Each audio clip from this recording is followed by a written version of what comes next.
by analyzing historical data to perfect future cyber threats and helping organizations preemptively address the vulnerabilities.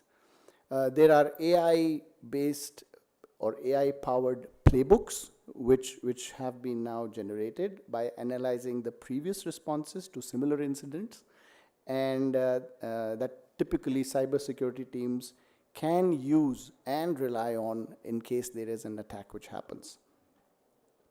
In terms of malware detection, AI can detect sophisticated malware that traditional signature-based antivirus solutions may miss. There was a talk about how things have evolved from earlier, in the past years when there was nothing in terms of no computers, and then we had antiviruses, and then there were mobiles, and now it has come to a stage that, you know, the common malware or antivirus detection software are not able to detect. Why they are not able to detect?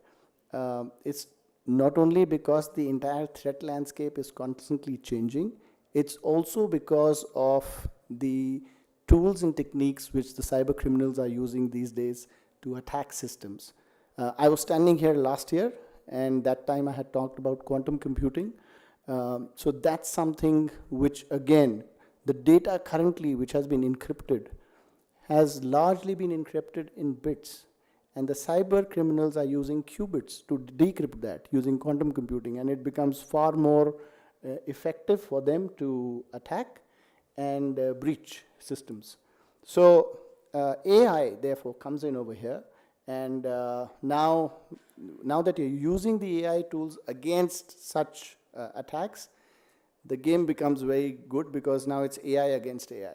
So there are reports which I will be sharing in my future slides which talk about how significantly now attacks are being stopped and thwarted because of use of AI in cybersecurity. Next slide, please. Okay. So what is generative AI? AI basically imitates human behavior by using machine learning to interact with the environment and execute tasks without explicit directions on what to output. Generative AI creates original content that has been built into chat applications, and generative AI applications take in natural language input and return appropriate responses in variety of forms. How many of us are using ChatGPT on a daily basis? That's an example of your generative AI. Yeah? So you tell ChatGPT, this is what I want, in a very natural language form, and then it gives you a result. It's been increasingly adopted. My own children use it very, very often now for their day-to-day tasks. I've seen school students, college students do all of this. It's not just about very basic tasks. It's also about image creation. You can get a lot of images through this AI. And also for code generation. How many people are here into IT courses, code generation? How many people? Yeah? And you're using that to create code? How successful are you in that?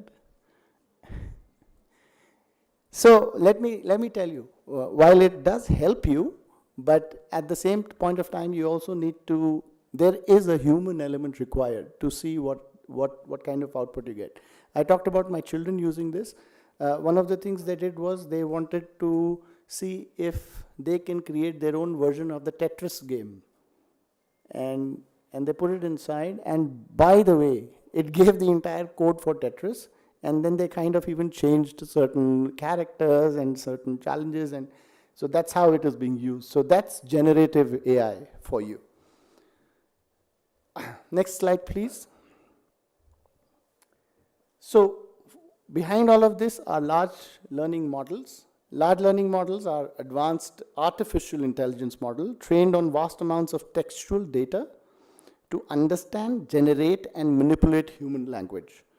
These models built on deep learning architectures are transformers, and they can perform a wide variety of natural language tasks with high accuracy thanks to their scale in terms of parameters and the training data. Applications of LLMs include text generation, language translation, summarization. I remember when I was in school, we were given large paragraphs or entire story to read, and then our teacher would say, please do a précis or a summary of that. And it was a huge task. Now, it gets done in seconds, thanks to all these large learning models. Question answering. LLMs can understand, respond to complex questions by processing and retrieving relevant information from their training data. And like I said, for even code generation. Next slide, please. So to understand the role of AI in cybersecurity, with cyber attacks becoming more sophisticated, there is a need for AI-powered solutions to detect, analyze, and respond to threats in real time. AI is being used to develop tools for malware detection, fraud prevention, behavioral analysis, network security, and this in turn creates the demand for AI specialists in cybersecurity, including roles like AI cybersecurity engineers and analysts. In terms of demand for cybersecurity automation, automating routine cybersecurity tasks using AI and machine learning reduces the workload. Now, I can tell you, we at EC Council, we are the creators of the Certified Ethical Hacker. Now, that's a program which we created way back in 2001. One of the things which is used within ethical hacking is that you look at what all vulnerabilities do you go and look for in the system. And there is a repository which you then use to check for all of those anomalies. Now, that takes days, if not months, to do that task. Using AI, that has been reduced to seconds.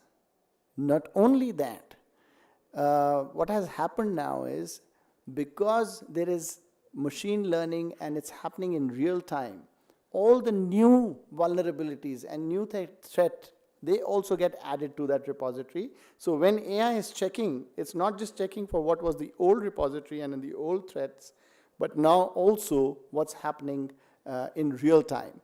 And that, therefore, then reduces the entire the risk from new attacks. There is a huge shortage of cybersecurity talent. There's a global shortage. It's almost around 3.5 million people are required at an entry level in cybersecurity. AI is seen as a solution to fill that gaps. Now, that doesn't mean that AI is going to take away your jobs. And this is a question which I get asked everywhere, wherever I go and I'm talking. I say, AI is coming. That does not mean our jobs are going. And I was having a similar conversation during lunch with someone. We all know what happened in the Industrial Revolution. There were people using bullock carts. There were no motor cars. There were no factories. All of a sudden, we have factories. We have processes. There is the entire process of start to end, which has been made and perfected over the years. What happened after that? Did the jobs go? Everybody started using mechanized solutions to perform tasks, and there were new jobs which got created. Next was the computer revolution. So when computers came in, everybody said, I don't want to touch this machine. I don't want to use it. But what happened? With the advent of computers, processes became simpler, computing became faster, Mundane or tasks which required reading and writing, they got better. And there were newer jobs which got created for everyone. When mobile came in, everybody said, now what do we do? And the same story happened with cloud came in. They said, you know, my data is going on cloud, everybody will take it. Now, sitting here, I can access all my data wherever I go in the world, and I can still function. It was not possible before cloud technology. So, same is the case with AI. With AI coming in, it's not that the jobs are going to go away. There are jobs which are going to be in multiples, multiple more jobs are going to get created, and you don't even know what kind of jobs or careers you would be getting into once AI comes in. So I see it as a huge opportunity which everybody should be embracing rather than being afraid of as to what will happen when AI comes in. Next slide, please. So these are certain facts and figures which I have, and I'm not going to talk much about it, but by 2025, it's expected that AI in cybersecurity market alone will reach around 38.2 billion, and this is by Markets and Markets report, and over 50% organization consider AI in cybersecurity to be a serious game changer, and therefore, while everybody is questioning, is this something which I should be dabbling in or not, more and more organizations are adopting it, and the sooner we adopt it and embrace it, the better. Next slide, please. Some more data, and again, there is this IBM report, which again says that around 90% of attacks were thwarted when AI was being used. Again, some more data, 70% of all, or 70% respondents said AI is the most needed skill. So tomorrow when you're going in for your jobs, if you have this on your resume that you have been trained on AI, it's an added benefit for you. I talked about how many days, so 212 days to few minutes is what it takes to extract and analyze data. And that's what AI is being used for in cybersecurity today, to detect and respond to attacks. Next slide, please. In terms of benefits, all of these are huge benefits to enhance threat detection, real-time analysis, which AI provides through the capability of real-time threat detection response, helping to stop attacks before they can cause significant damage. In terms of response, AI can automate routine security tasks and incident response, reducing the workload on security teams and increasing overall efficiency. It also has predictive capabilities by predicting potential threats, analyzing historical data, and identifying emerging patterns. And all of this allows for productive measures to address vulnerabilities. And in terms of false positives, and I want to talk more about false positives, so there is also the other side to AI. If wrong data is fed into AI, then that creates false positives, and then it can work adversely also. It may then throw out information which is not desired. While that is happening, but AI is also being used to improve the accuracy of threat detection and reduce the number of false positives. Next slide, please. So in false positives, AI systems sometimes produce too many false positives, which can overwhelm the cybersecurity teams.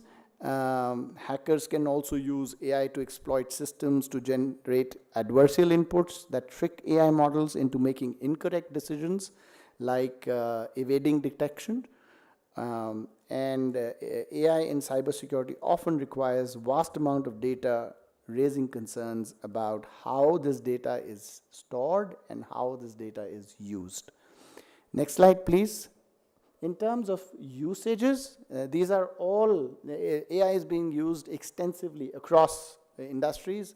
I was looking at a documentary on CNN which mentioned how AI is now being used in detecting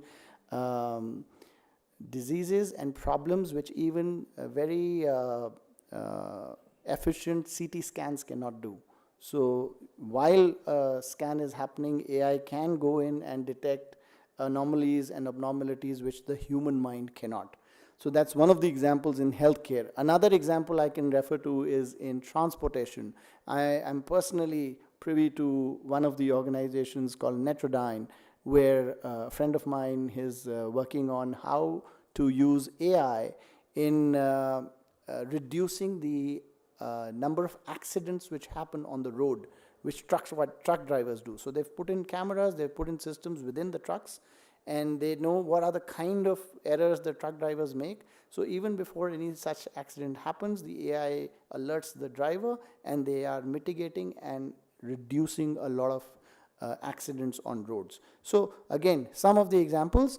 So that's what I was trying to tell you earlier, that AI is not taking away jobs. AI is creating much more opportunities right now, kind of things which you don't even know about, and that's what one should be looking forward to. Next slide, please. I know he's standing in front of me trying to tell me my time is up, is it? So I'm just going to wind up. These are the job roles, and I will not go into all of them one by one, but these are the kind of job roles which one can look for in cybersecurity. Next slide, please. In terms of future trends, there is AI and quantum computing. With the rise of quantum computing, I talked about it earlier. AI will play a crucial role in mitigating new cryptographic threats. And again, it's a mix of using quantum computing and AI to reduce those, because this is currently being used by cyber criminals anyhow. In terms of privacy enhancement, AI will help balance security and privacy with models that protect user data without exposing sensitive information. And there are collaborative AI models now which are being made, where different models work together and to provide a far more effective and stronger solution. By 2025, Gartner predicts that 60% of organizations will rely on AI for their cybersecurity tasks, which is up from 20% just a few years back, which is 2 years back. Thank you. The last slide, please. So in conclusion, AI is a game changer. The integration of AI in cybersecurity is very, very essential to manage the complexity, the volume, and the ever-changing threat landscape. In terms of development, while AI has proven highly effective, challenges such as adversarial AI, false positives will need to have continued focus. And organizations should adopt AI-driven tools to enhance their cybersecurity posture while addressing the potential risks with AI misuse. All I'm trying to summarize over here is AI is here to stay. Either we embrace it and grow as it is going to grow anyhow, or we get left behind. Thank you very much. If there are any questions, I'll be happy to take them.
Thank you so much. And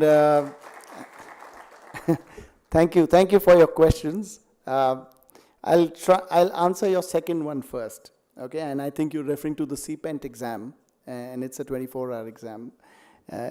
It is there, it is for that long because it's a very specialized course.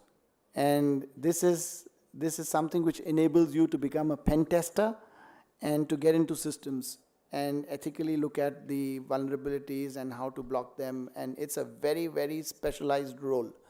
Imagine you get the certificate and you don't know actually how to do it. It's the rigor which brings you there. So that exam is designed that you go through all that rigor, and then and it is one of the, it's like the Mercedes, or it's one of the exams which you aspire for to clear, because you really have to be very, very good at that to clear that exam. The pass percentage is very low of people who attempt that, but that's the kind of rigor which is required. Otherwise, you have the cyber criminals anyhow who are there to attack and get into systems. So the pen tester has to be equally, or if not better, off than them. So that's why that rigor is there in that exam.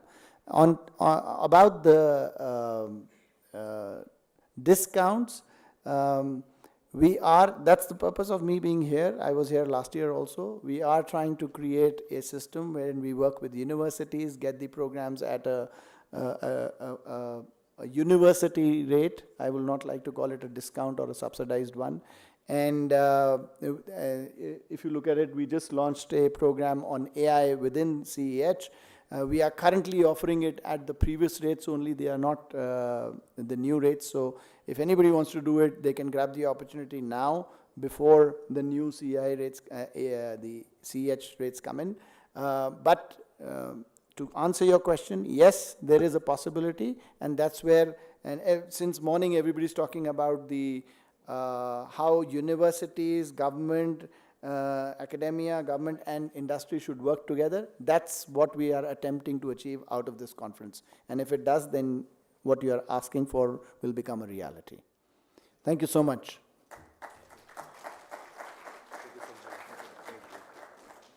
Thank you. Let's appreciate Sanjeev. Thank you for that. I absolutely agree with Sanjeev when he says that AI is here to stay. And I agree with you when you talk about that for the organizations that have fully embraced AI, they're actually increasing the human resource in the companies. I was talking to one insurance company, and the CIO was telling me that he's seen people in his own organization, someone who has been working probably for the last 20 years.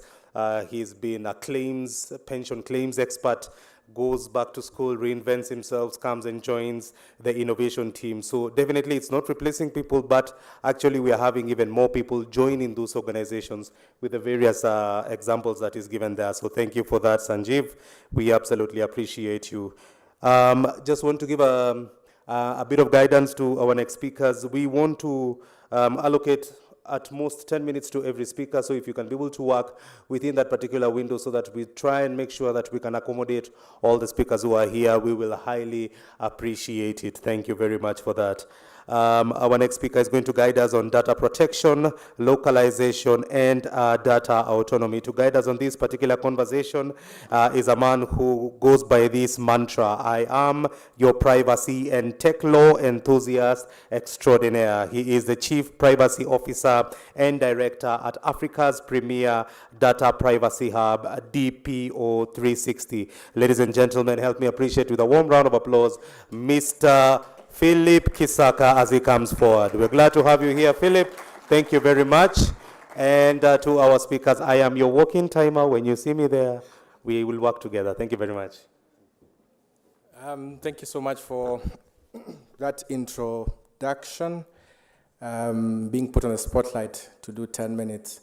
You know, when I was rehearsing for this presentation when I was home, and I was casually strolling through my living room, I did 18 minutes. So I will really try to keep time.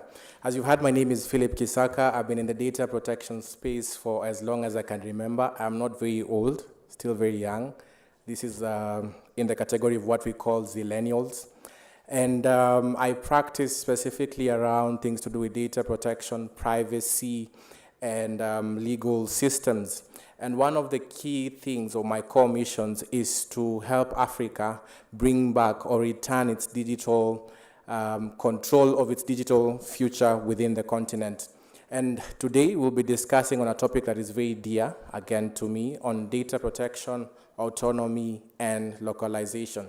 So just looking across the room, clap once if you were 18 years and above in 2019.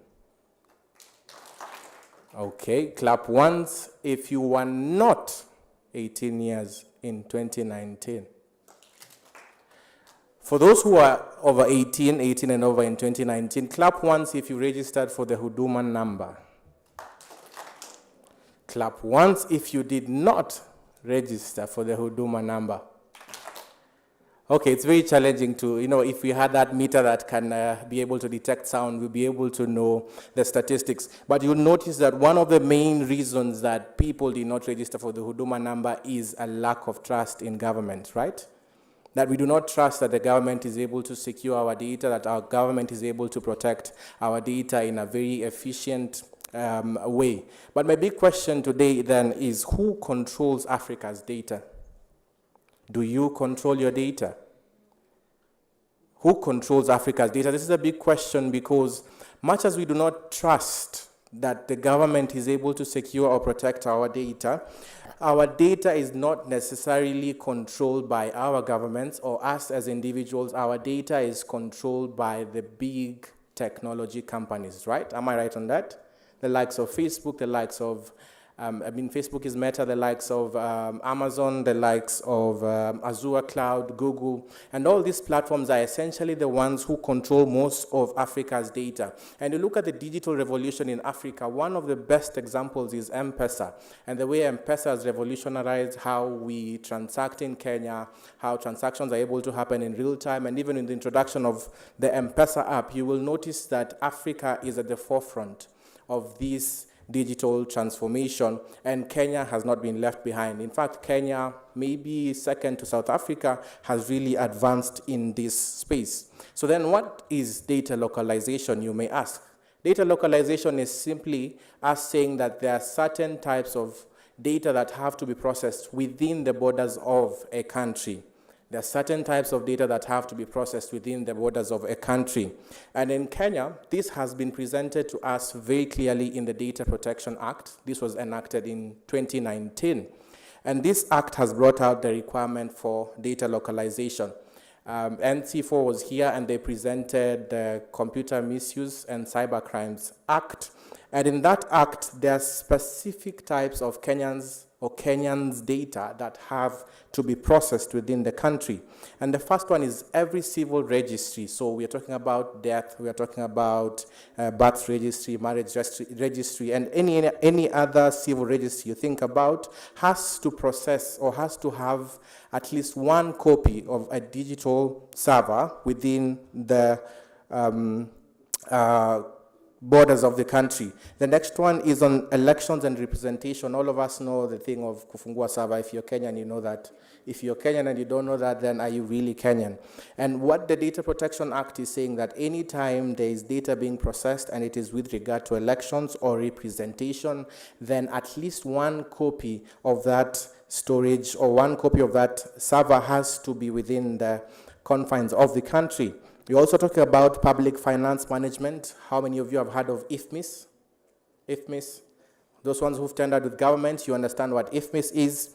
That one copy, whenever you are producing or processing public finance management data, has to be processed within the country. We also have protected computer systems, and in the protected computer systems under the Cybercrimes and Computer Misuse and Cybercrimes Act, we have things like e-citizen, we have things that speak to security, we have things that, like the IFMIS I've talked about. All these are protected systems, and data processed within those systems has to have at least one copy being housed locally.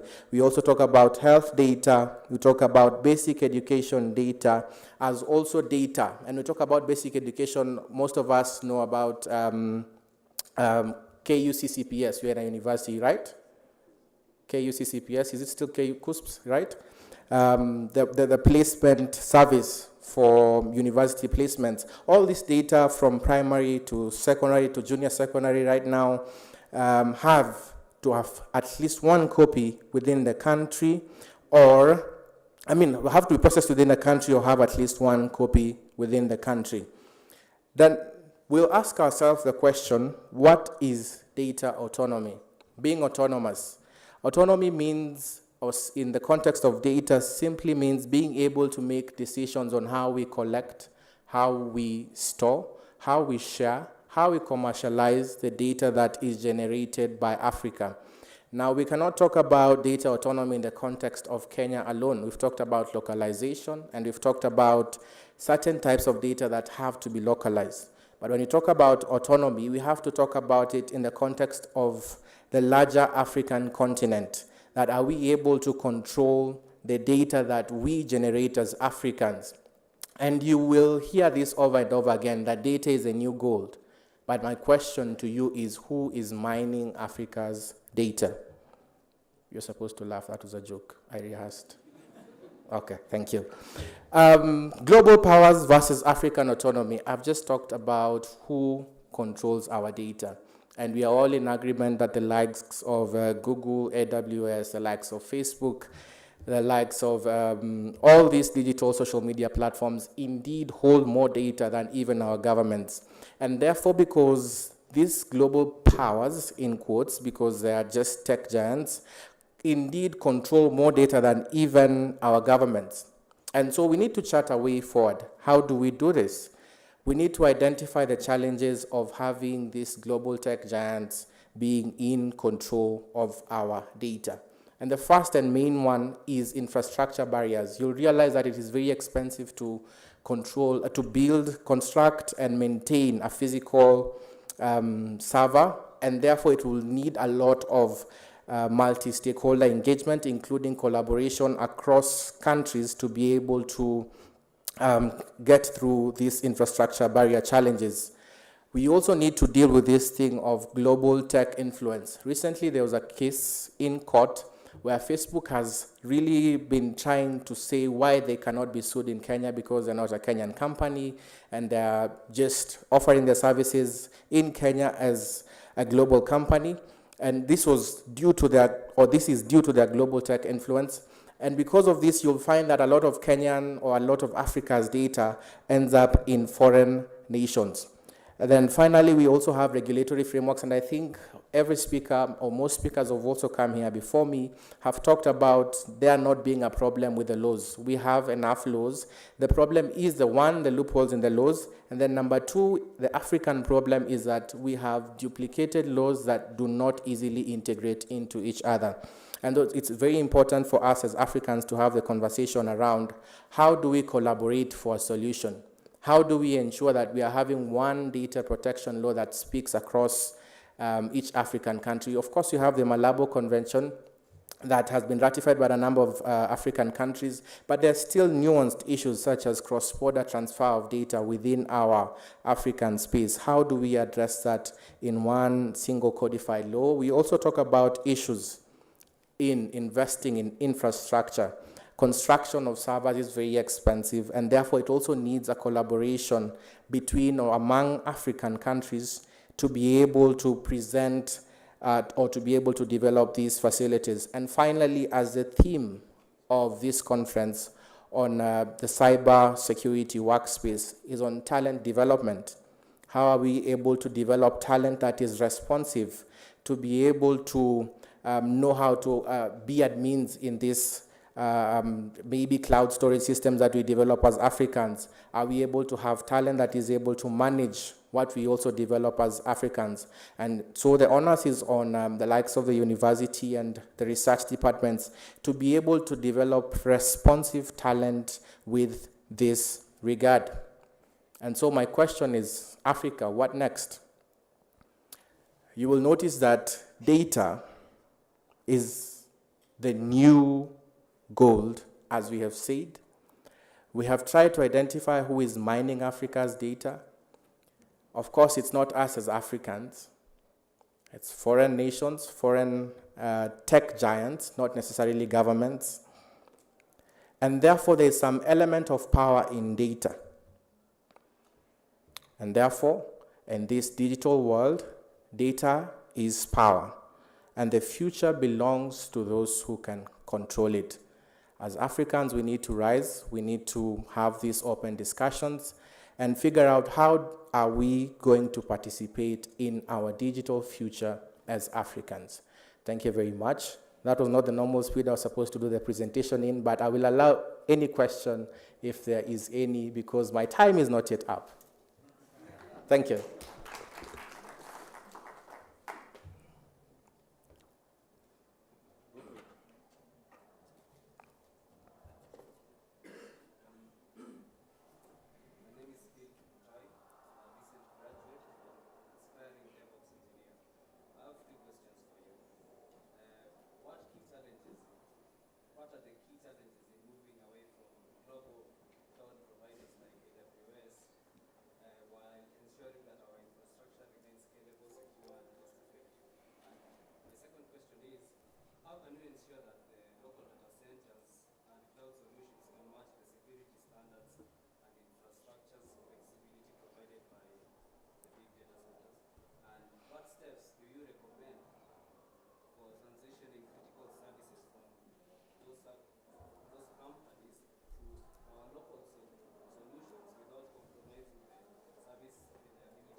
Thank you. Thank you for your question. I think just to answer your question in a one go, first of all, the Data Protection Act has provided for that transition, and therefore that's why it says that at least one copy has to be kept locally.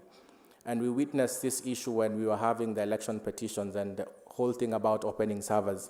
That having everything absolutely out of the country limits what we are able to do as a country in terms of even investigations or prosecution. So the first thing is that this has to be transitioned very slowly and very skillfully. Of course, right now, a lot of our data is on the likes of Azure, AWS, Google, and all that. So it has to be a very slow transition. But secondly, as I've talked about talent development, we need to also have that talent in-house, because it beats logic to have us want to develop such solutions locally, but then we also still have to import this talent. And it's counterproductive. It doesn't make sense. So it all begins with a conversation around, one, talent development. Are we generating enough talent? And number two, on the legislative frameworks, are we able to speak as one African continent? It's very hard to achieve autonomy as a single country, especially from the African context. But if we speak as one, as the African continent, you'll realize that you can have one huge cloud storage or physical storage server in the southern region of the African continent, one in the eastern region, one in the northern, and then countries are able to share, and then you're able to transact data seamlessly across borders. So two things, legislative frameworks or legal frameworks, and number two, on talent development. Just one more. In the spirit of gender sensitivity. Yeah, let's give it to the lady. Yeah. I think he's asked like 2 questions to them. Hi, my name is Ikran, student, final year student in the University Could you please speak up?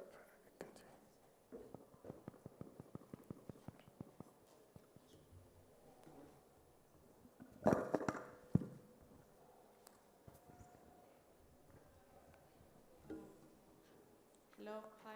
Okay. My name is Ikran, a University of Nairobi student, final year, and my question to you is, the concept of zero trust has been a popular concept in recent years. How do you see zero trust evolving as more organizations are now moving to the cloud, to hybrid cloud environments? Okay. In terms of the evolution of zero trust, first of all, not very familiar having interacted with it so much, but as more solutions move to the cloud, then we have to, first of all, develop infrastructure locally. The very first thing, and the whole essence of the presentation, is having local infrastructure within the African continent. then that will now start addressing some issues within the context of zero trust, because I think we attain or we get to that point of zero trust simply because these are not solutions by Africans, these are not African solutions, and therefore we need to return this control back to Africans. And then I think probably it will take a different trajectory once we've now gotten the conversation from these are cloud solutions that are provided by foreign entities. They are cloud solutions that are provided by entities within the African continent for Africans. Then that conversation will now proceed from there. Thank you so much. That was my time. Thank you, Mr. Kisaka, for being quite the fine gentleman, and we appreciate you. Thank you for your insight. Hand on heart, we appreciate you for that.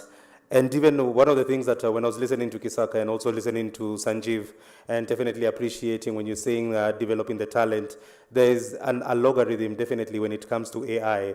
Like if I search for something on Google and I go to Facebook, if I'm searching for a watch, I go to Facebook, a watch pops up. I go to Instagram, it pops up. There's a science, there's a logarithm on my search.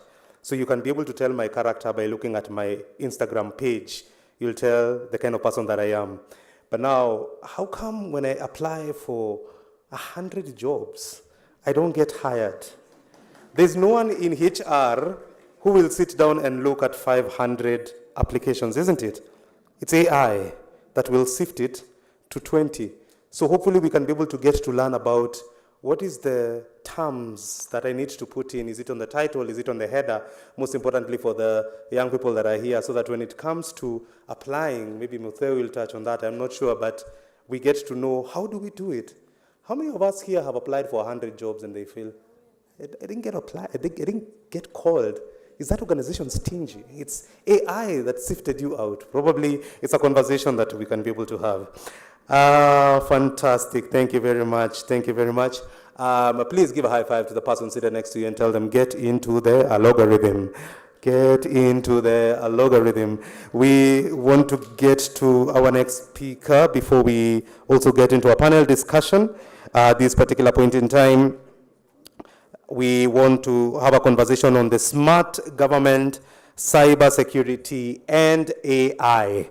To guide us on this particular conversation, ladies and gentlemen, is a director, Smart Government. Please help me appreciate the one who has been seasoned enough to come and guide us on this particular conversation. He is definitely the hammer that is going to hit the nail on this topic. Please help me appreciate Mr. Gilbert Matura as he comes forward, Director, Smart Government. Welcome, Mr. Matura. Glad to have you here. Thank you.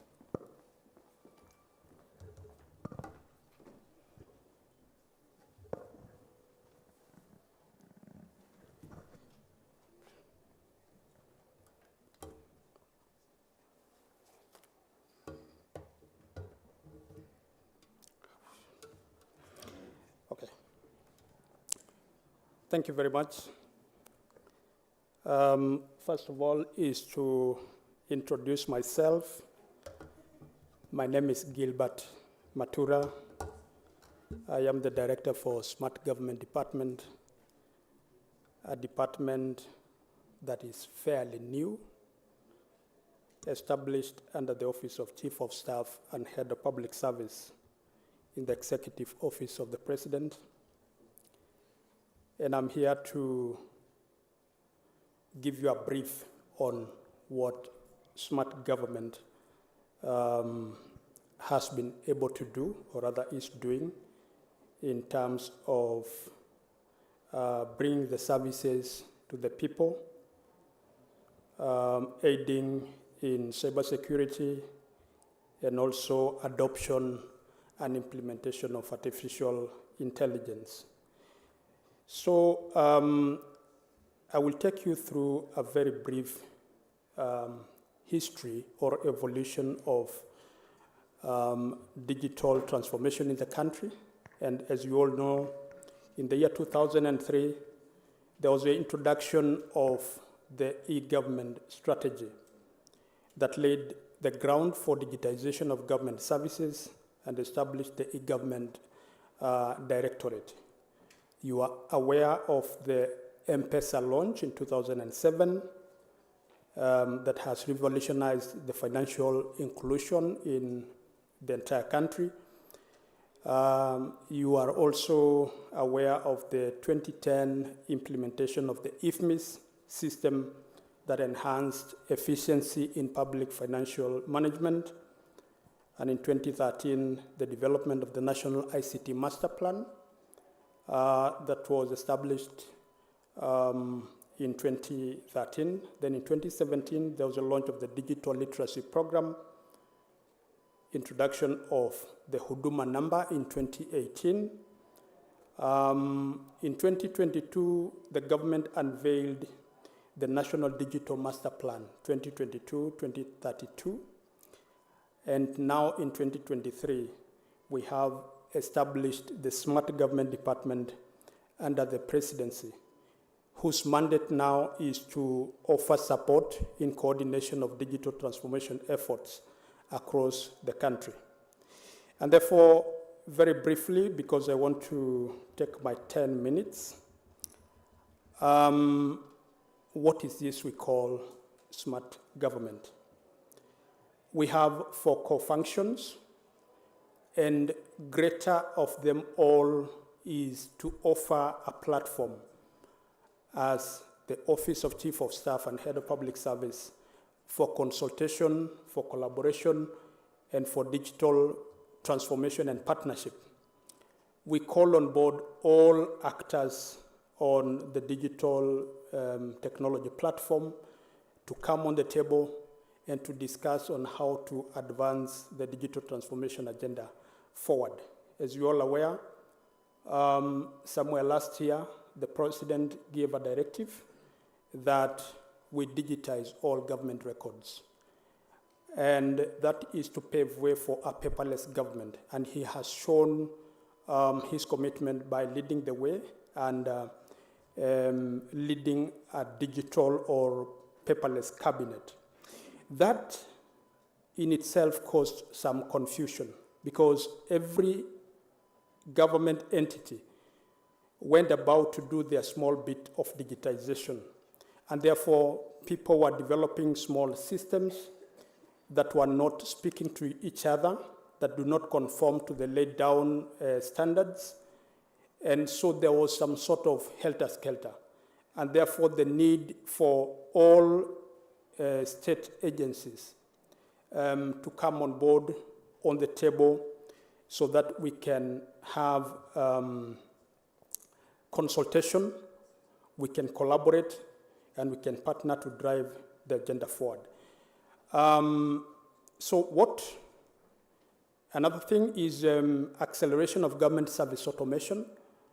You know, technology keeps on changing, and therefore there's need for government to speed up implementation of initiatives so that as technology changes, we do not invest more when that technology becomes obsolete. Continuous improvement and modernization of smart government services. This is currently in collaboration with the Ministry of ICT, ICTA, CONSA. We are doing an analysis to understand the digital landscape of the country, to understand all the systems that have been developed, when they were developed, the reasons or functionalities for which they were developed, so that we do not duplicate these systems. And therefore, we are doing continuous improvement. If there are systems that are using technologies that are obsolete, we improve them and modernize so that we can be able to give services to the people. Design standards and governance, review of existing standards so that all systems or digital platforms that are developed conform to the laid down standards. That is a brief on what smart government is helping government to do. And therefore, as government, we have embarked on digitizing of government records. And this poses many challenges. One of them is on cybersecurity. When we digitize government records, it means there are a lot of information, and especially for government. And for government, we hold very sensitive information that require to be protected. And therefore, we need to have an elaborate framework to protect that information, because the information we hold is in trust for the people. This is information for the people, and therefore we need to employ security measures in order to do that. But most importantly, the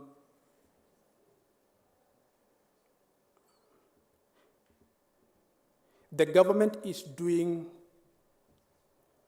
has done a lot in terms of infrastructure.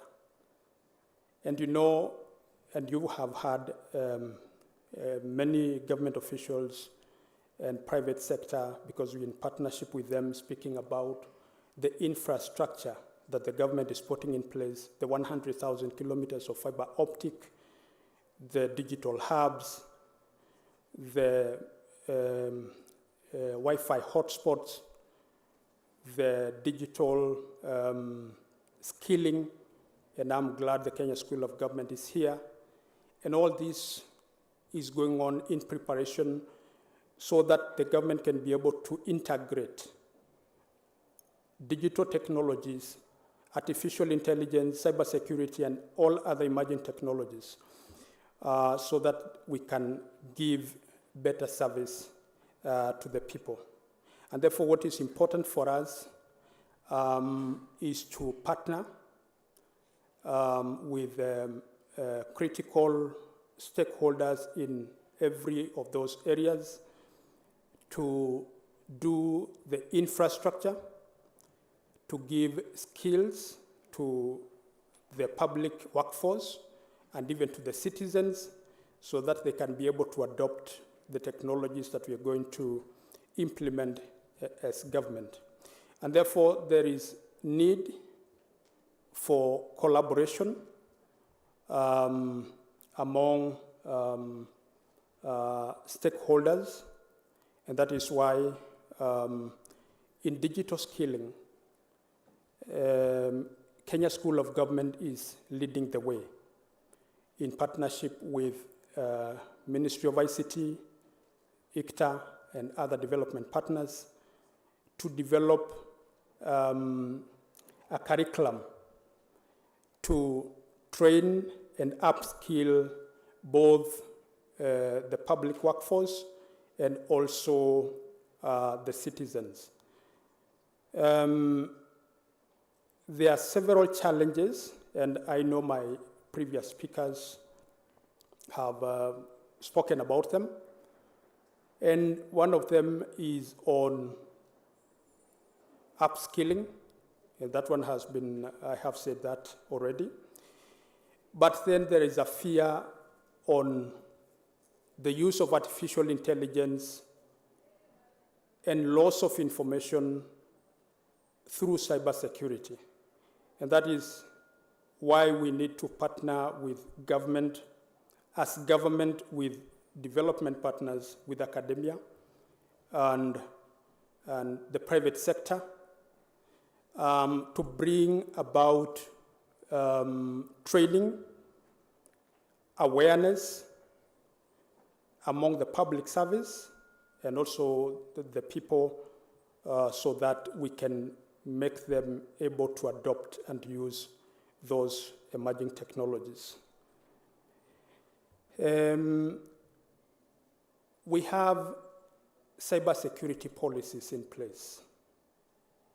I think it's important to note that we have the National Cybersecurity Strategy 2022-2027, the Computer Misuse and Cyber Crimes Act of 2018, Data Protection Act of 2019, and Kenya Information and Communication Act of, that is the KICA. There is no policy on artificial intelligence already adopted by Kenya, but we are working very closely with other development partners, the Ministry of ICT, Smart Government, Estonia, GIZ, European Union, UNDP, to develop a national AI strategy that will help to govern on the use of AI, and also as we balance, of course, between protecting our citizens and promoting private sector innovation. I think that is what I have to present in that short time. Unless maybe I can have a question.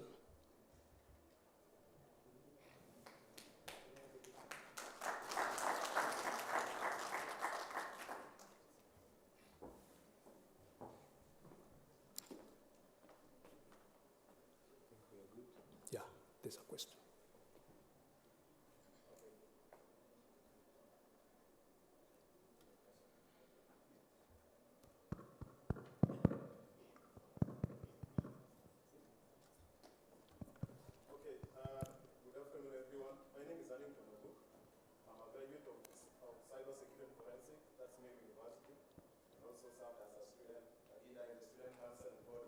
Of Meru University under the Kenya University Student Organization, that's KUSO.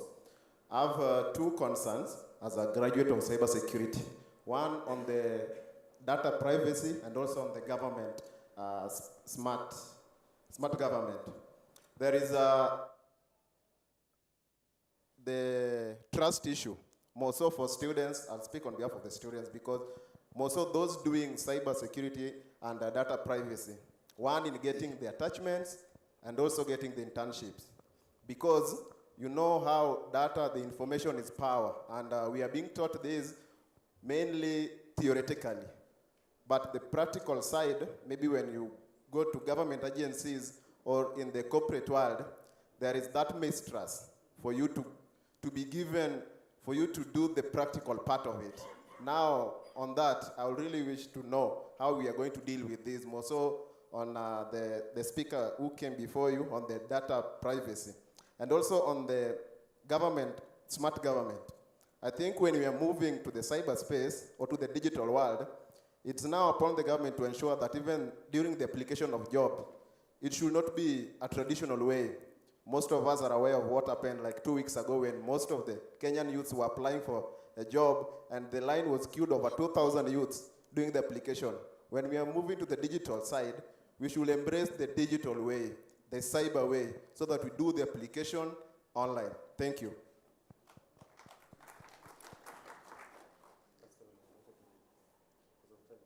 Okay, maybe one last one.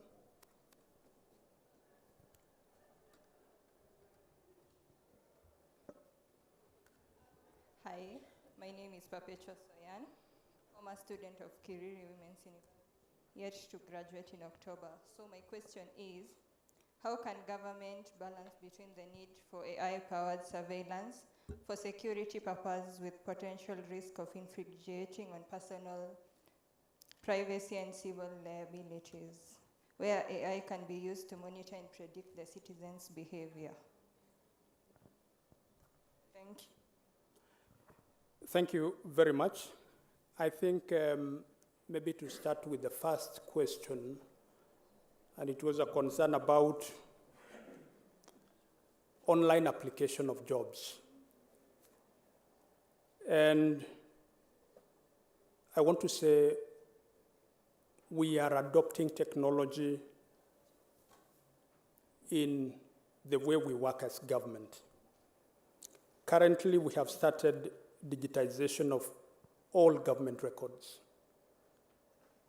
And for your information, it's going to be piloted in the Executive Office of the President. Then it will be rolled out to the entire government. And that is one step, because we want to implement one unified digital system for government. But then if there are departments that have already adopted systems that conform to the laid down procedures and frameworks, they are good to go.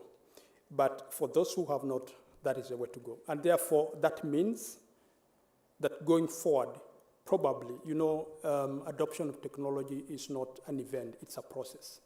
And we need to take people through, we need to take the right technology, apply the right technology, we need to get their processes right. And so that is what we are doing right now. And therefore, I believe that is where we are going. And with the consultation and collaboration of all stakeholders, I believe that is something we need to take into consideration. And on the second question, it's on data protection. We have policies on data protection, like I had said, and they protect on the use of data and also access, who needs to access that data and how that data is going to be utilized. And therefore, I think with the laid down policies and legal frameworks, that is going to be taken care of. I thank you.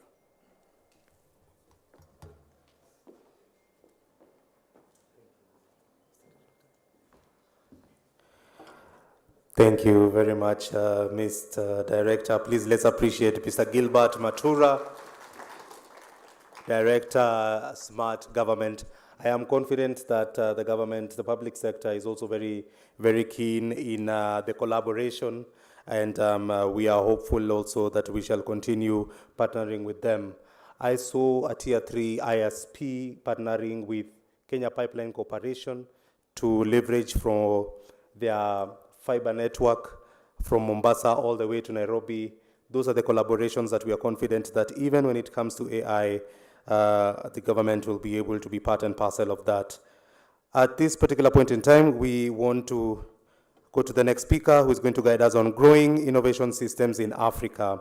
Application of Israel's model. Let's get to hear from how the model is happening in Israel, and then probably we can be able to adapt the same. To guide us on this, ladies and gentlemen, he is the CEO, Israel Innovation Institute. Please help me appreciate Mr. Jonathan Manuhin as he comes forward. Glad to have you here, Jonathan. Welcome once again. Thank you.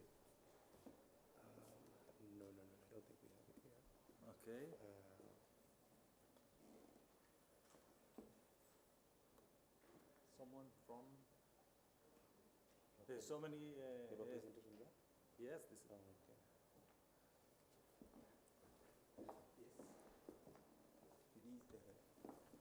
Okay. What do you require? So people can see what that. Okay. Can it be sent an email? Yes, sir. Let me give you.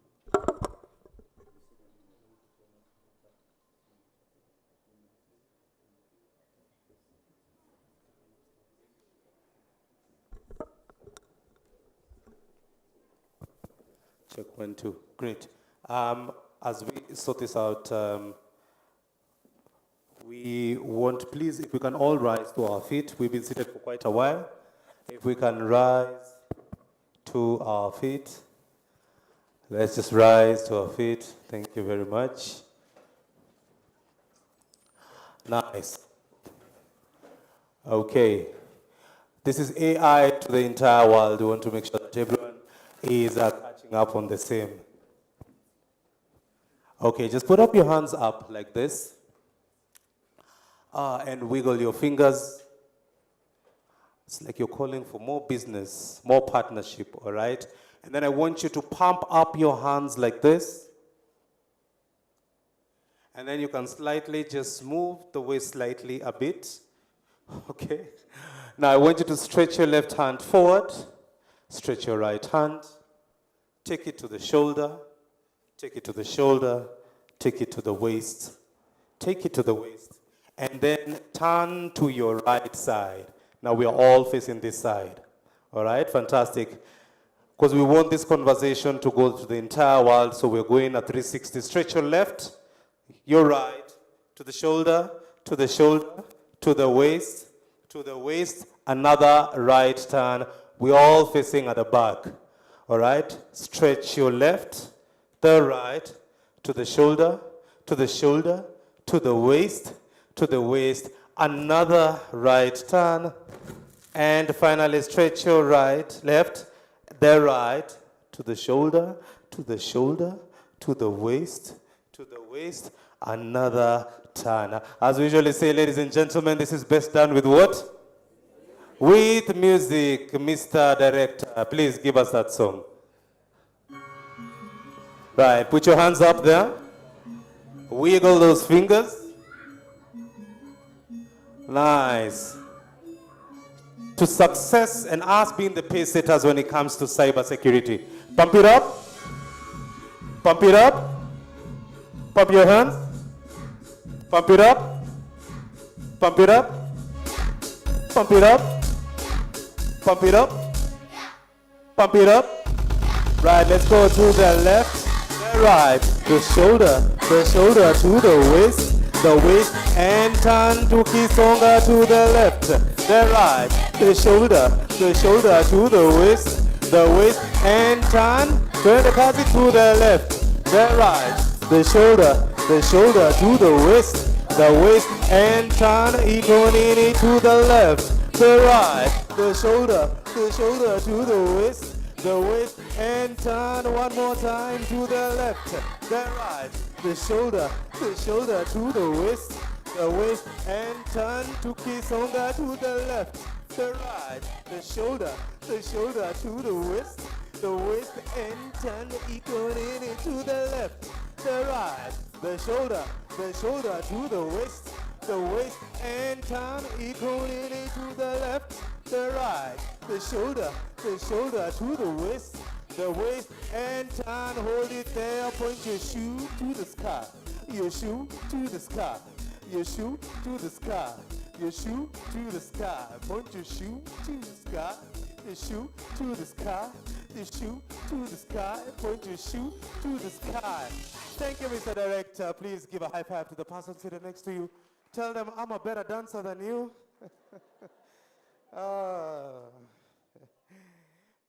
You know, by the way people are dancing, you can tell the ones who are from Kiambu Road, Jogoo Road, Thika Road, just by the way they are moving. Once again, ladies and gentlemen, we're going into growing innovation ecosystems in Africa, an application of Israel model. Dr. Jonathan Manohin, please let's appreciate him one more time with a round of applause. Go for it, Jonathan. We're looking forward to learning from you. Thank you. So thank you for having me. I don't understand a lot of technology. I'm an economist. So I think maybe I'm the only economist here. An economist doesn't understand maybe technology or people, but technologies understand processes and market. And the thing that we'd like to show you today is how we manage the Israeli innovation ecosystem in 6 areas. The Israel Innovation Institutes, we are an NGO that work sometime with the government, sometime against the government, sometime with collaboration. And we manage the Israeli ecosystem in 6 areas. Ecomotion for smart mobility, Healthfire for digital health, growing for agriculture, and very soon for the agri-food sector of Israel. Catalyst is our TTO office, so let's not discuss it. Desert Tech for desert-related technology, Planetech for climate issues, and Aquacaltech for aquaculture. In total, our organization facilitates 35% of the Israeli startup scene.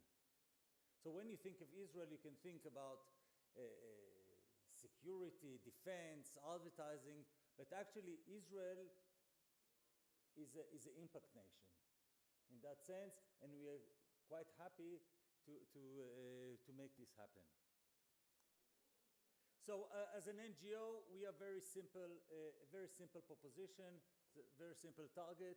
First, promoting technologies in areas of global challenges. And the second is implement those technologies in Israel. Why implementation? Because it's lead to a better solution. In the moment that the entrepreneur understand the processes and the problem of the industry, then they have better product, they will be more successful, make money, more people come, we solve better the problem of the world. So it's better for the world, better for Israelis, and better for the entrepreneur. So this is the challenges that we are working, and we had, 2 years ago, we had a discussion, should AI will be a community by itself, or AI is part of each innovation communities? Because in all of those sectors, we see AI companies. But AI, it's a different thing. It's first is part of the sector, and it's totally different because it's a technology that changes everything. So in the end of the day, we decided we are not going to open the AI sector because we thought it's going to be too much for us to manage, but maybe we should. So I was here for a little bit more than half an hour, and I heard 3 presentations, and I really think that it's wonderful. The thing that I heard, all the thing that happened right now in Kenya, it's fascinating. So looking at the ecosystem, there are so many people, there are so many institutions that do marvelous things together. But the problem is that there is a lacking of a coordination mechanism. There is lacking, I don't know about Canada, I'm not about Kenya, I'm talking about Israel.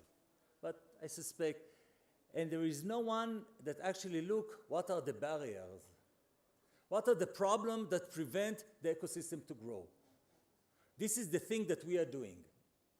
Each of our communities is looking at the ecosystem, of the innovation ecosystem. Our first, and we are looking at the startup, to grow the startup, but we are discussing with all the stakeholders that are relevant and asking how we can make a difference. The thing that I'm going to show you today is our model, our methodology. We have one methodology, but each community is operating differently according to the needs of the ecosystem. So let's see how we're doing it. In our model, there are 5 pillars. Each one of them, they have a lot of tools and processes that need to develop. And by the way, in the end of my presentation, I will show you a link to a booklet that he wrote explaining everything that, if you're interested in my presentation, you can read it later. And in a way, as an NGO, we can't do everything. We can work on all the pillars by itself. So in the beginning of each year, I'm asking each head of sector to look what are the most urgent problems of the ecosystem and to begin to work on that. So let's begin with market education. Market education, the essence is to bring a lot of people to believe that the sector is interesting. All the person that have some knowledge or some interest or can contribute to the debate should define themselves as part of the ecosystem. So and the idea is to expand the ecosystem to people that sometimes they don't think that they are part of it. And it's a sector branding. It's about telling this is the sector, how important it is to show them that a lot of people are already inside this sector, and then See, there is there is a mistake, a grammatical mistake, typo. So how we do it? Very easily. First, there is the pictures of a student of a marine biologist that we are going to explain to him, listen, aquaculture, this is the future, please come. We have the investor map. In the beginning, there was only 2 VCs in Israel that say that they might think that about the climate, and we walk and we bring 40 VCs, and by telling them, listen, all your rivals are within our group, so you need to come and you need to understand what is climate for you and how you should invest. No. This is the beginning of the model. During the COVID pandemic, we work with all the hospitals in Israel, try to understand the needs, how they need to tackle the corona, how they need to work. A lot of, I don't know if you know that Israel succeeded quite well in the corona crisis. The Israeli health system, although it's underfunded, survived this crisis. And one of the things that actually everybody can brought technologies that are relevant to some degree to the challenges of the hospitals in Israel. And we created a map, and we worked with all the high-tech industry in Israel and showed them this is the problem, come, you can work on that. And we were the innovation officers of all the health organizations in Israel in that sense. The second thing is about social capital. Social capital, it's here. It's here that you can see, you know the people, you speak with them, you a little bit begin to trust them, and hopefully you do some transaction. This is the main idea of creating social capital. So the idea is to create the condition in which strategic initiative will emerge. So how we do it? We do it in a lot of things. The next. Here you can see we meet, we just brought farmers and an entrepreneur in agro-business. So they sit together and they speak about the needs and the possibility to have a joint project. We are doing conferences, we are doing courses. We are doing courses in which we bring people to speak and to talk and to work together. Access to knowledge. In the world where everybody keeps his own knowledge and all the knowledge is being managed by silos, we are the only one that say, this is important and I will tell you everything that you need to know about this topic. We had a competition last year about a nature-based solution, technologies that help nature to restore itself. We did a competition of extreme weather event, forecasting and management. We are doing courses about carbon accounting.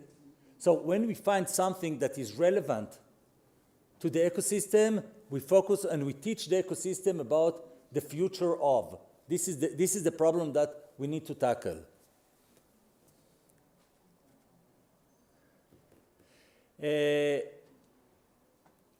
This is a picture of the carbon accounting project course that we have. And on the other side, this is the desert challenges. We try to bring more and more Israeli companies to understand what is desert tech and what are the needs. And we had a project here with the sub-Sahara countries of the Great Green Wall. We brought a farmer and manager of small units to identify the needs, and in our website, all the needs are explained. 70 needs of sub-Saharan countries. So,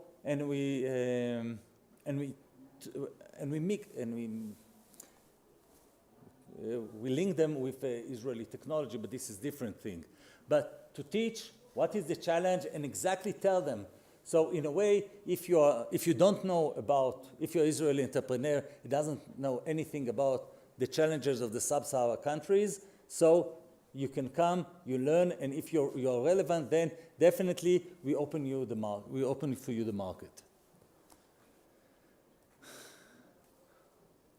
No. Okay, open innovation facilitation. Everybody loves innovation, but not within the unit. Open innovation is the holy grail of modern cooperation. Everybody wants to do open innovation. In most cases, open innovation fail. This is the sad story. And why? Because there is not enough knowledge within the organization how to identify the challenges and how to search for the appropriate solution and how to integrate that. On one hand, and I think that most of the cooperation doesn't understand how to search, how to navigate within the different solution that is relevant for them. We are doing that. Why? Because we know all the solution in our sectors, not in everything, but in our sectors, and we understand the process of implementing innovation. So we are working with cooperation and with startup in this matching process. And we developed different tools for big corporates, how to become more living lab, how they can be an organization that they know how to identify their needs and implement and do pilots in a systematic way, not in one by one, but a processual level. Here on the left, we see we train all the innovation officers of health organization in Israel. So this is type of course in which we told them about the process and our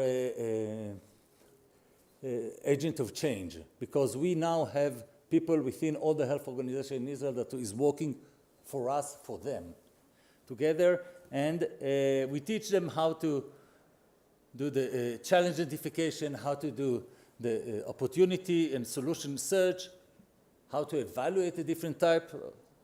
I will finish soon. I see that you are nervous. And how to design a pilot. Okay, the last thing is about internationalization. In Israel, there is not enough money, knowledge, and connection. So this is why one of the things that we are doing is going outside in our conferences, in the EcoMotion conference of smart mobility last year, 900 people from all over the world come to look for Israeli technology. So we are working on that to bring, and we facilitate this process.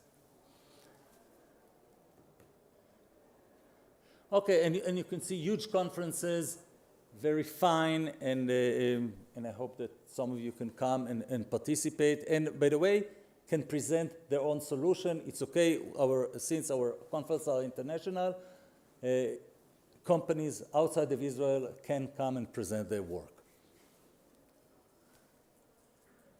Okay, this is the end of, this is all the pillars and explanation. You can have this presentation and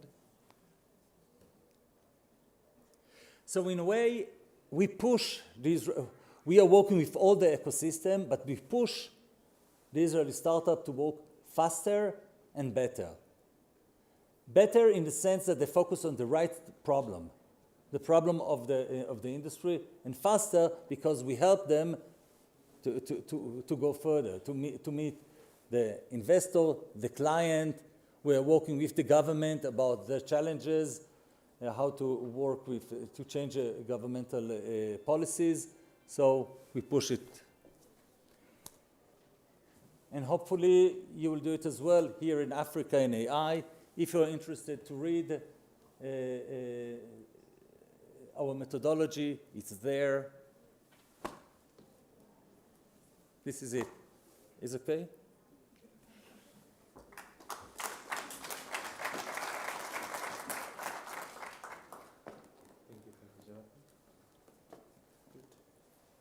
I'm economist. Okay. Please, let's appreciate Jonathan one more time. Maybe we can return the slide, the one that had the QR code. Is there anyone who didn't manage to get it just for the purpose of more information? Or we've already moved from there? Just in case, so that now we can be able to fully appreciate the fantastic work that Dr.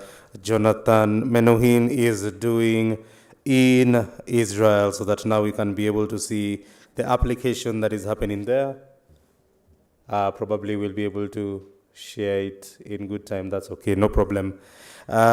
Just a small announcement that the cybersecurity auditing masterclass that was scheduled to happen yesterday due to a technical occurrence was not able to happen, but I have been informed that the class is going to happen on Wednesday, that is tomorrow, from 2 p.m. to 5 p.m. We have 12 of the 25 seats that are remaining. Okay, so there's a bit of a rush into this, and it's a very important class. We have only 12 of the 25 seats remaining. The applicable charge is 1,000 Kenya shillings, 1,500. It's tomorrow, the 25th of September, and the time is from 2 to 5 p.m. Please make sure that you can be able to register from the class. You can be able to get more information at the registration desk. Yes, I can see the QR code is here. Please feel free that you can be able to scan and appreciate the ecosystem methodology that has been shared by Dr. Jonathan. Great. We want to go to our next speaker, who's going to guide us on cyber law and regulation on computing, software coding, AI, and internet use. She is a legal specialist in cybersecurity, counterterrorism, crisis management. She's a mentor, Women in Cybersecurity, Standard Chartered Bank. She's an advisory member, Africa Center for Security.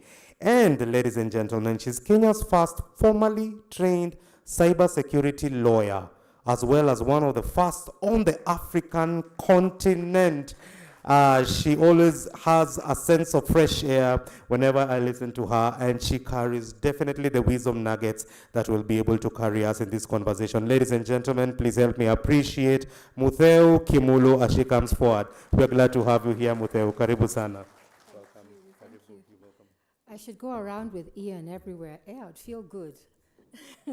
Good afternoon. Good afternoon. I know it's in the afternoon, but surely. See, Ian made you dance. Good afternoon. Thank you. Now, I was told there's a time bar, but you'll allow me to talk. I've got it up? Great. So this afternoon, I'm going to quickly give you the elevator pitch version of cyber law and regulation on computing, AI, and the internet, and how this can shape Kenya and indeed Africa's cybersecurity future. Next slide, please. Obviously, as a lawyer, I have to put out a disclaimer that I have acknowledged all the images, so I don't want anybody suing me. Next slide. This afternoon, we're going to look at three main topics. The first topic is the role of government in shaping cybersecurity and the AI workforce. Then we're going to touch on the importance of cyber laws and regulations and the importance of regional and international cooperation. And finally, I'll quickly touch on cybersecurity and AI capacity building and how this aligns with our Afrocentric industry needs and our future workforce development. Next slide. Now, cybercrime, the world's third largest economy, and it's populated by bad actors. In fact, the World Economic Forum describes it as the dark underbelly of the digital era. And the threat continues to grow exponentially with the emergence of AI and other emerging technologies that offer humanity a lot of good, but on the converse, in the hands of nefarious actors, this substantially intensifies the cyber threat environment. This is why cyber law and regulation of the fifth domain, cyberspace, are essential for humanity, because they provide a framework for responsible and secure digital interactions. They protect individuals, businesses, and societies from cyber threats, and they ensure a safe and equitable online environment. Next slide, please.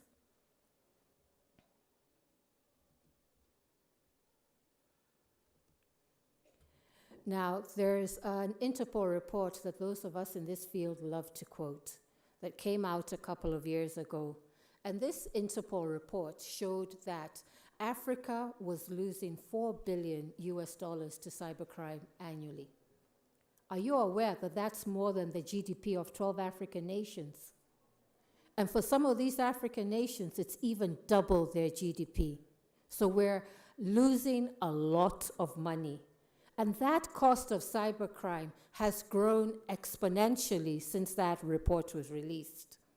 However, I'm also proud to say that Africa's cybersecurity awareness has also grown. However, the speed of cybersecurity awareness across all cadres of our societies needs to be enhanced exponentially for all our nation's social, economic, and national security benefits. More recently, as at June of this year, there was a report done by Station X. And you can see on the chart, Africa has the highest pro-rata incidence of cybercrime targeting businesses in the 5 global regions. And these incidents have a devastating consequence for businesses and governments, ranging from disruptions in government operations and business operations to large-scale theft of funds and the leak of sensitive national data. According to the United Nations Economic Commission for Africa, the lack of preparedness against cyber threats across African countries is going to cost us up to 10% of our GDP. Do the math. That's not good. But enhanced cybersecurity national profiles, supported by cyber laws and regulations, is the solution. Next slide, please. Now, pre-AI, on the global average, a cyber attack happened every 39 seconds. Were you aware of that? Now, can you imagine how fast it's happening with AI? Sanjeev told us about the speed of AI. Before, if you were attacked in January, it would be about mid-July before we detected it, and October by the time we contained it. And these are organizations with the best systems. Now imagine with AI.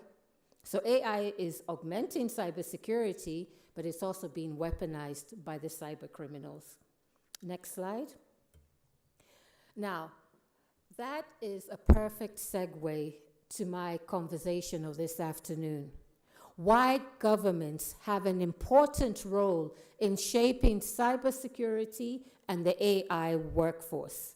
And the first thing I want to touch on is the need for regulatory framework for AI and cybersecurity in Africa. And this is because our governments play a pivotal role in ensuring that our nations have robust cybersecurity, AI, and emerging technology strategies, policies, and laws, we need them to put cybersecurity center stage.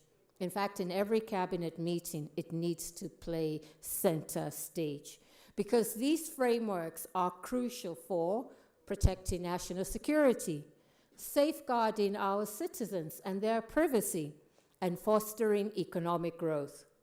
For example, without effective cybersecurity measures, countries will be vulnerable to cyber attacks, leading to data breaches, financial losses, and the disruptions to essential services. Similarly, AI, if not developed and regulated ethically, can perpetuate biases. Are you aware that IBM stopped issuing its facial recognition program because it was biased against people who look like me and most of you in this room? That's the danger of AI. So it has positives, but we need to ensure that it doesn't perpetuate biases against our continent and our people, and also excavate social inequalities. By establishing comprehensive strategies and policies, African governments can create a conducive environment for innovation. To attract investment, we're looking for money. Build a digital economy that benefits all citizens. Now, with everything, there are hurdles to be overcome in implementing these kind of frameworks. But there are three ways that governments can overcome these hurdles, and this includes investing in capacity building. I've heard some of you ask questions that you've trained. Where can you go? So we need to enhance your capacity and give you opportunities. In collaborating with regional and international partners, for example, a conference like this one, we're sharing ideas, we're interacting, we're collaborating. Or signing international conventions like the Budapest Convention, the world's most robust framework on cybercrime, which will give African nations access to much needed capacity building and information sharing mechanisms. As remember, cybercrime is a borderless crime.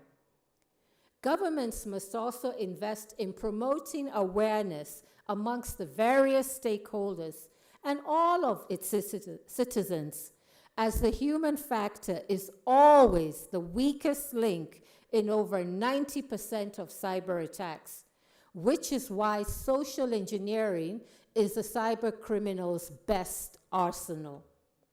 By prioritizing cybersecurity and emerging technologies, African nations and governments must, sorry, I lost my line. Please forgive me. I'm actually here because I have passion for this conversation.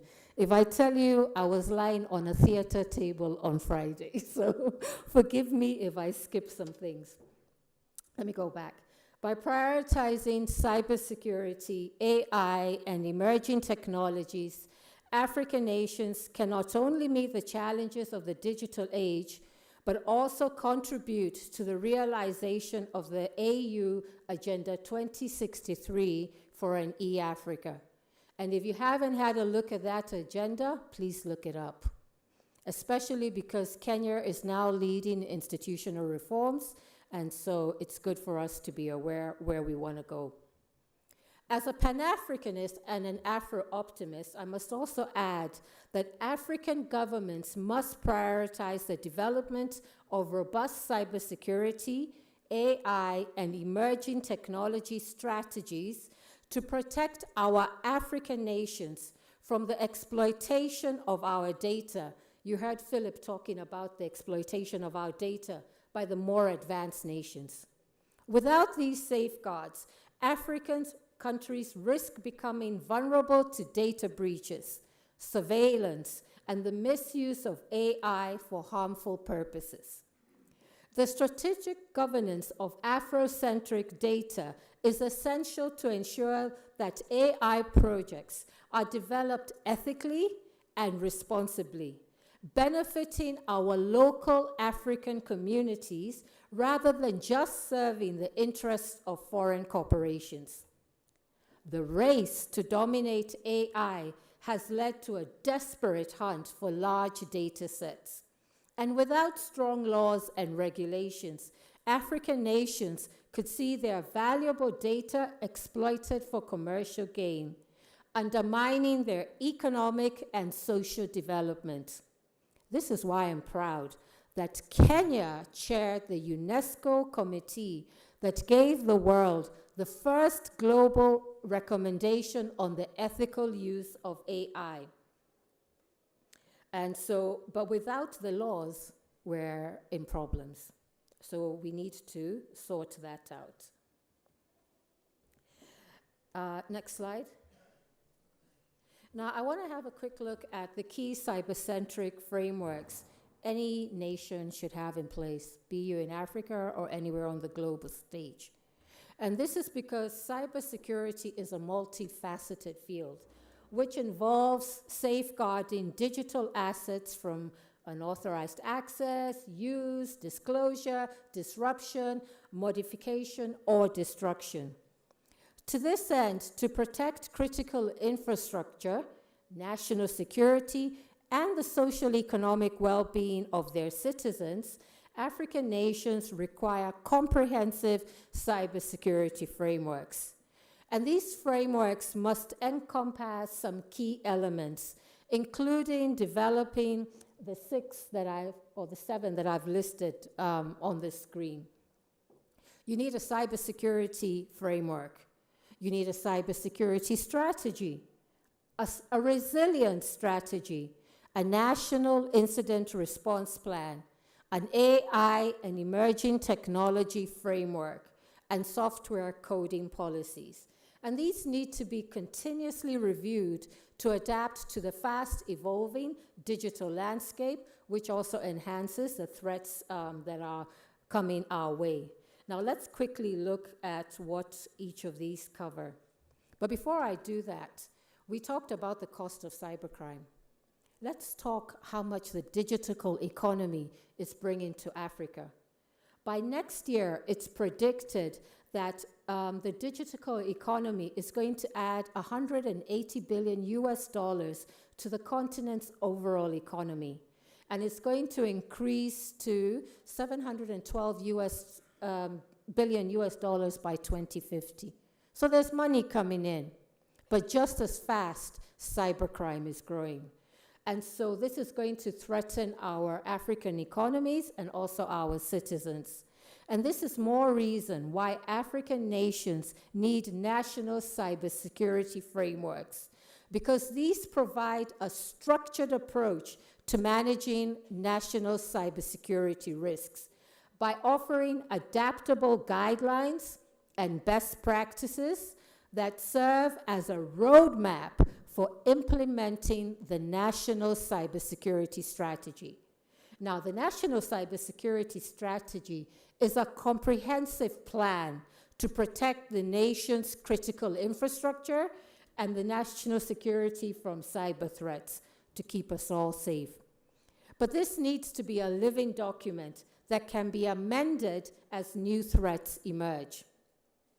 Now, apart from your cybersecurity strategy, nations also need cyber resilience strategies to ensure their critical infrastructure and national security are protected against cyber threats. Because while the cybersecurity strategy focuses on preventing and mitigating cyber attacks, the resilience strategy emphasizes the ability to recover and continue operations after attack, to be resilient. Now, a national incident response plan. This is a comprehensive plan for coordinating and responding to cyber attacks. And you need to practice it regularly so that it's familiar and everybody knows what to do, when to do. For example, if a fire alarm went off right now, none of you would sit here listening to me. You would all exit stage left. None of you will go in the lift, hopefully. You will run down the stairs to an assembled place. You don't even have to think about it. It's second nature. That's how second nature the National Cyber Incident Response Plan needs to be. We need to practice and do drills so that we're not running around like headless chickens at the next cyber attack, and not if, because it's not a matter of if, it's when it's coming. A nation should also have an AI and emerging tech strategy to harness the potential of these technologies for economic growth and societal benefit. Being cognizant that what is deemed emerging tech today will be historical tech soon. So the strategy should be broad-based enough to encompass the fast-evolving digital space, and to this end, it needs to have at least 4 main components. Research and development, so that we can keep up to pace with emerging technology. Talent development, so that we're developing the right talent to churn out into the industry. ethical considerations.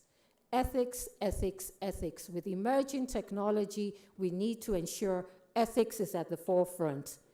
And then we need to ensure that we have both regional and international cooperation, because this is not something we can work in a silo. We need to work with our neighbors. Now, when it comes to software coding policies, African governments must regulate software coding to ensure the safety, security, and the privacy of their citizens' data, particularly as digital economies grow. This is because unregulated software development can lead to vulnerabilities, making it easier for cyber criminals to exploit loopholes and access sensitive data. Also, by regulating it, we ensure that it meets international standards. And it's important for African software codes to comply with international standards, so that whilst we're encouraging innovation, this is done in a secure environment. A lot of you Kenyan youth are so tech savvy. We saw what you guys did during the Gen Z riots, where we find one app, there's another one being developed.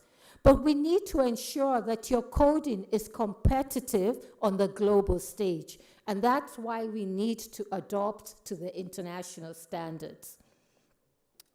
Okay, I can see Ian standing, and I'm just ignoring him, huh? But I'm going to the next slide. I'm about to wind up. Because I came here to talk about laws and regulations. And the reason I've highlighted the key, we can go to the next slide. The reason I've highlighted the key cybersecurity frameworks and strategies is because they provide a foundational structure for the development and implementation of effective cyber laws and regulations by ensuring a consistent approach to addressing cybersecurity risks. We develop laws from all these frameworks, from all these policies, and that's why they're important. And just to quickly give an example, in Kenya we have our Computer Misuse and Cybercrimes Act, the CMCA. Now, when we were drafting this, emerging technology was not a thing. This is why I tell you things evolve every day and very fast. So what did we do? We talked about things like blockchain technology in it, feeling we were, with it. But now we need to go back and review that act and maybe put a definition for something called emerging technology, a broad-based technology which doesn't stipulate quantum, doesn't stipulate AI, blockchain, but it's broad-based enough that whatever emerging technology, I'd ask you to move to the next slide. I don't know who's changing it. Okay, I guess we're stuck, because I put up what emerging technologies was meant to be. But it needed to be so broad-based that it gives us time to evolve, because we can't keep changing the laws every day. Otherwise, there will be anarchy in society and people won't know what to comply with. But by having this broad-based definition, we can develop regulations for each emerging technology as it comes about. Now, the other thing is that we can't do this alone. Cybersecurity is a multi-stakeholder field. Cybercrime is a transnational crime. It's borderless. So in the face of the borderless nature of cybercrime, African nations must forge strong regional and international collaborations. And that's why I love all the different speakers we had here today, because it shows you that international and regional collaboration. And this will enable us pool our resources, it's expensive, share expertise, we're not many, and develop comprehensive strategies to combat cyber threats. The siloed approach can no longer work. Now, finally, as I, for real, wind up, in a room full of many university students, I can't walk away without talking about the future. Can they please move my slides to the one on capacity building, whoever's doing it? As of 2024, this year, the global deficit of cybersecurity professionals is estimated to be about 4.8 million. Iko kazi, as we say in Kenya, there's work. And this figure represents a significant gap between the demand for cybersecurity expertise and the availability supply. Cybersecurity, you can work remotely. You don't even need to go into an office. You can be working here, serving another jurisdiction. So if you're not thinking about getting into this field, please do. There is work, and we're looking for capacity. But several factors have contributed to this shortage. Rapid digitalization. So the field is evolving very fast. So look for what is new and don't try and stick to what is old and safe. They're very complex threats. And then the lack of talent, and let's call it a spade.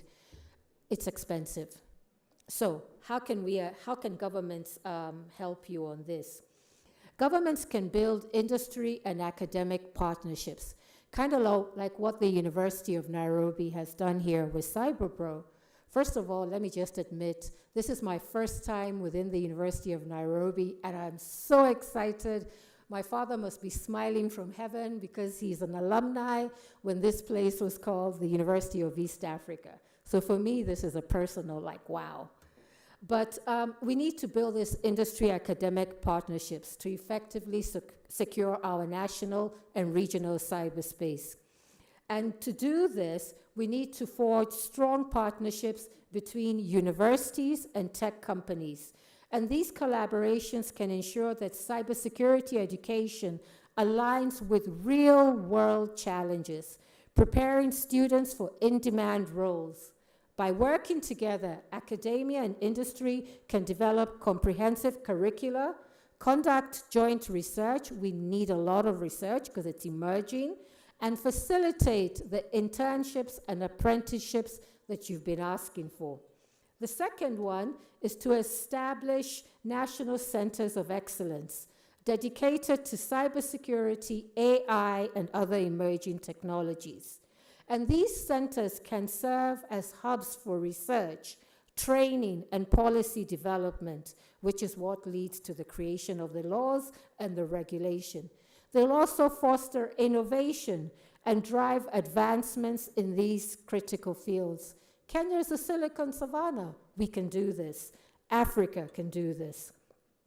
By bringing together experts from various sectors, including government, academia, and the industry, these centers can develop best practices, share knowledge, and coordinate efforts to address cyber threats. I finished, Ian. You don't have to kick me off. Thank you very much for your time, and it's been an honor to be here. You're about to carry me over? Yes, yes. I'm being the perfect gentleman because I don't want to usher out Mutheu alone. Just want to keep her company here. If you want to go to make sure that you get to the international standards, then the person that you need to partner very closely with is Mutheu, and she does a fantastic job, and we appreciate the wealth of wisdom that she's able to come and bring in this pertinent conversation. Please, let's appreciate Mutheu Kimulu once again with a round of applause. Thank you. We appreciate you. Just wanted to find out probably from Mutheu and Sanjeev and the rest of the speakers, is there a possibility for this presentation? I know that those who might come and ask, how do I access some of this presentation? Probably Mr. Mutunga will give me guidance, and then we'll be able to communicate that to you. I see some of the speakers usually posting it on their LinkedIn profile for accessibility, but I need to talk to my superior, Mr. Mutunga, to give me guidance, and then we'll come back and reconvene on the same with the delegates that are here. Fantastic, thank you once again. Now we want to get into a panel discussion. We want to get into a panel discussion that we want to be discussing on the legislation on cybercrime and electronic evidence. Thank you so much, first of all, for your patience. Thank you for your patience, especially when it comes to the time. We know this is where Murphy's Law might apply, but this panel discussion is going to be quite informative especially for each and every one of us that are here, where we are going to be discussing on the legislation on cybercrime and also electronic evidence. So I have the privilege of calling upon the panelists who are going to come and join me on stage, and then I will conclude with the moderator of that particular panel. Ladies and gentlemen, our very first panelist in this particular discussion, please help me appreciate with a warm round of applause as we bring on stage Cynthia Chepkemoi as she comes forward. Please, and as we say in Swahili, makofi tafadhali as we appreciate Cynthia Chepkemoi as she comes on stage. Welcome, Cynthia. We're glad to have you here. Our second panelist, ladies and gentlemen, we'd like to call on stage none other, once again, than Sanjeev Sharma. Sanjeev Sharma, let's appreciate Sanjeev as he comes forward. Also, to join us on stage, we have one of our partners who have worked with us to make sure that this event is a success. Please help me appreciate Hannah Kituku, representing Hannah Kituku Advocates.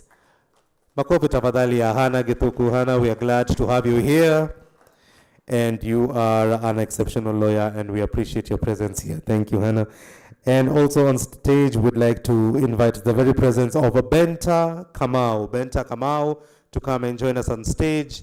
A fantastic lawyer. Thank you, Benta.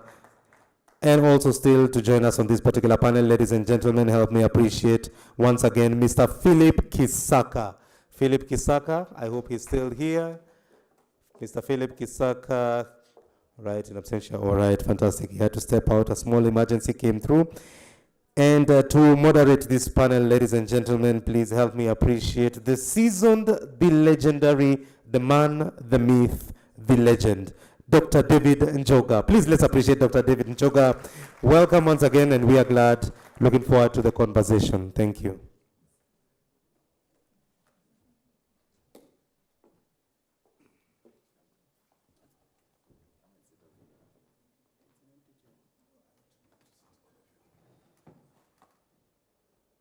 Microphones, please.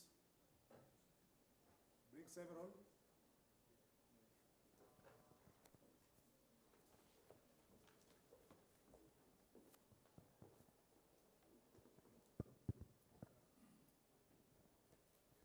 Okay, welcome to this panel.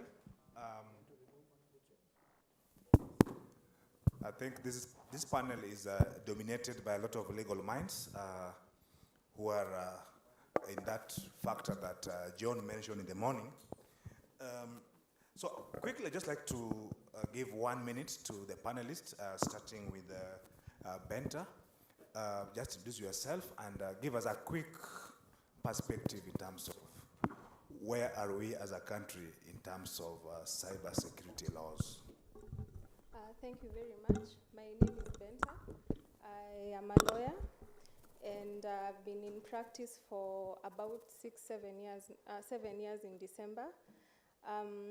Like noted by one of the previous speakers, I would say that cybersecurity law in Kenya has evolved to a very commendable stage, being that we also have the judiciary partnering with institutions like DCI to ensure that cases that are brought before the court are finalized in an expedient manner with reference to the acts that we have in place. Okay, thank you, Cynthia. Well, thank you for that question. And my name is Cynthia Chepkemoi. I'm an advocate of the High Court of Kenya, certified both in cybersecurity and data protection. And to respond to the question on the adequacy of our laws, I'd say that the Computer Misuse and Cybercrimes Act of 2018 has actually provided us with a very solid legal framework in terms of prosecuting cybercrime. And previously, we never had such a framework. I think at any one point when there was a cyber-related case, then the question will be in law or in court. What is the statutory framework to prosecute this? Under which law are you bringing this case before this court? And that means there was a lacuna at that time. And with this law, I believe the courts have made some strides in terms of just appreciating that the nature of crime is changing and we need to keep up with that. It's no longer the kind of cases that we deal with in terms of stealing or an individual stealing your money physically or just mugging you. It has transitioned. Like for instance, we have under the CBK, we have the banking fraud investigation unit, whereby you realize most of these criminal activities are perpetuated on online platforms or money transfer and remittances platform through your credit cards, etc. So then the question is, how do we go about prosecuting such a crime? So this law has really come in to fill that lacuna and provide us with the framework in terms of, I think we have the substantive law, which is the Act, and the procedural law, which is the regulation that we have now. And it has really come in handy in supporting the procedure on how to prosecute offenses that are perpetrated in the cyberspace, so to say. Okay, thank you, Cynthia. We'll leave it there. We'll come back to you with more particular insights. Let's give Hannah a chance to give her quick appreciation of the landscape. Thank you. Good afternoon. My name is Hannah Githuku. I'm from Githuku and Githuku Advocates. I'm an advocate of the High Court of Kenya with 14 years of experience in litigation, conveyancing, and other many branches of the law. Well, in regard to Computer Misuse and Crimes Act, we can always do better. But the Act is good. I believe it's given us a basis on which we can prosecute matters, especially in the criminal field, because before we would not have had a particular act that would actually prosecute these matters. But right now we have a very comprehensive act, and I believe the regulations came out sometime this year in February, so they have operationalized now the act properly. So I believe we have a good ground. Not that we cannot do any better, we can do better. We have AI that is missing conspicuously from the Cyber Crimes Act. So at least that again needs to be revisited, and we need to review the act to add this particular AI and many other things. We talk about those subsequently. Okay, fine. Okay, thank you. Sanjeev, you are honored that this university, if they give me powers, we may confer you with an honorary degree in law after this panel discussion. But just give us your quick insights about the cyber laws in the context of global practice, being a global practitioner. All right. I happen to be the only non-lawyer and non-advocate on this panel. But yes, I can talk from the technology perspective.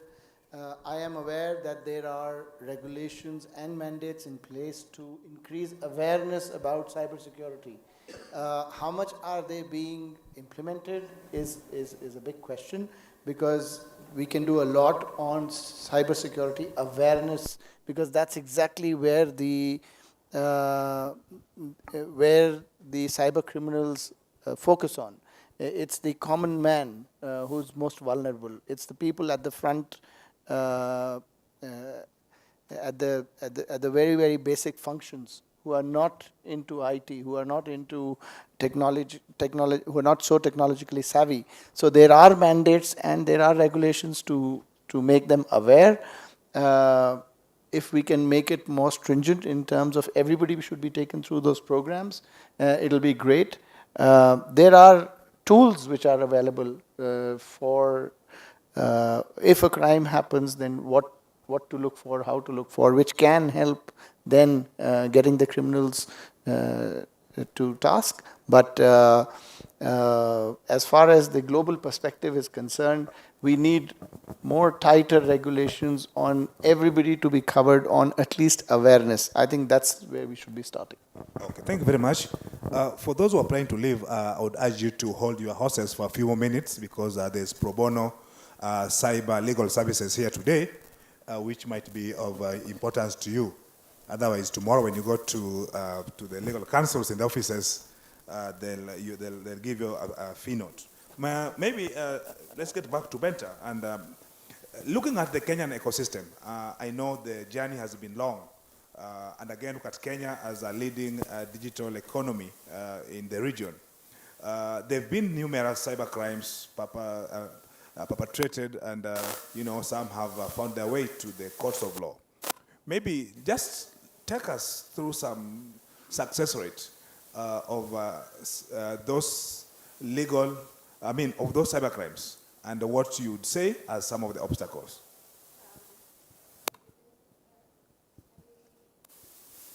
Personally, as the law firm where I am employed, we have had the privilege of presenting about 6 to 7 matters in court. I think at this juncture I should say as a defense counsel, so we've been probably in an antagonizing relationship with the prosecution, and the prosecution is the party who takes complaints on behalf of complainants to court. And I would say the success rate is quite commendable. Perhaps the success rate and the failures are tallied together, being that you notice that in most judgments that are being rendered by the court, they are noticing a lapse or a lack in the investigation mechanisms that are being employed by the police currently.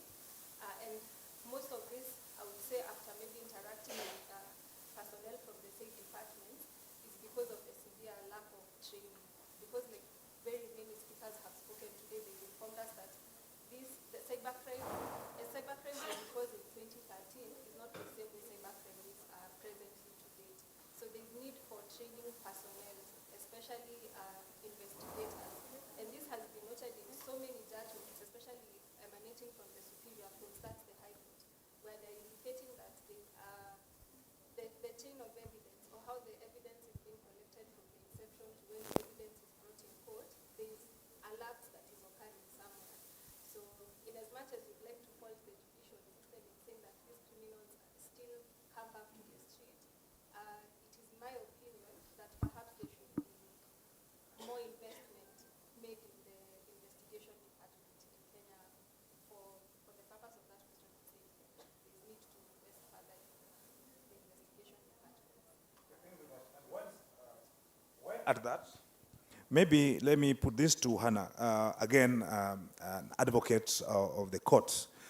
Looking at the scenario as it is, and the fact that cyber crimes really are crimes which are perpetrated on digital platforms. Therefore, we've seen a lot of back and forth discussions between officers of court, suspected criminals, and so on and so forth in terms of evidence. Now, in view to the Evidence Act, vis-a-vis the type of evidence that is required in this kind of cyber crime cases, do you see an opportunity in terms of where gaps are which could make prosecution more effective? Now, let me talk in terms of civil matters first, because in law we have civil matters and we have criminal matters. Now, if we look at the civil matters, the Evidence Act is very clear. If today somebody harassed you, yeah, and you're supposed to adduce the evidence. Now that harassment, you have to come up with what did they use, what item did they use. If they used the phone, if they used the computer under Section 106B, you have to produce that evidence in a certificate. So ideally, if it is on phone, it has to be, you have to record it's called the IMEI number. You must record that number. You must say whose phone it is. You must say, now, when you removed from the phone, then you transferred to a computer so that you went and printed it, and then you brought it to court. You have to give track of all that. Now, you moved it from that phone. Then you took it to which computer? What is the number of that computer? So it becomes a bit complicated, and you have to produce a certificate. Sometimes your certificate might not be valid according to the court, because probably the number you have quoted does not tally with the computer you used. Sometimes you only go to a cyber, because not all of us have printers in our houses, isn't it? So you may just go to a cyber, you print very fast. You know, courts are always in a rush. You have to do things very fast. You have to move at a very fast pace. So you've printed something from the cyber. Of course, you did not note the number of that computer you use or the printer you use. Now the court needs that number. So again, you have to go to those people. You have to explain to them why you want to do it. So it becomes a bit complicated, and I wish we would amend the laws so that it doesn't have to be that complicated. Because unless you're going to small courts like small claims court, where you can easily print a WhatsApp message and take it to the court, and the court will admit it. But if you go to any other subordinate court, or the High Court, or the Court of Appeal, you must produce the certificate.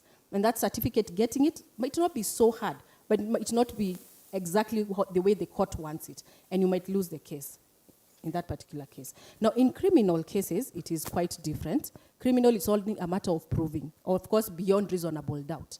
Anytime you go to a criminal law court, you must prove your claim beyond reasonable doubt. Now, reasonable doubt is very hard because it means there should not be an iota of doubt, and you must be able to put all your documentation in place, all evidence that you might have, if it is an individual who saw or the individual who is the one who processed, everything must be there and to prove that case beyond reasonable doubt for it to sell. So it's a bit complicated, but then again, there are our laws. Unless we go and amend them, I would say, allow me to say this, that I think we should have a specific court, specifically for cybercrimes. I think now that court, we can come up with regulations and the laws and the procedures of how we admit the evidence. And then we can amend our Evidence Act to accommodate that particular court. Okay, thank you very much. While still there, maybe let me pass the baton now to Cynthia. In regards to the various institutions that are in the ecosystem of cybercrimes, starting with the body that is mandated to conduct any criminal investigations, in this case, the National Police Service, the body or the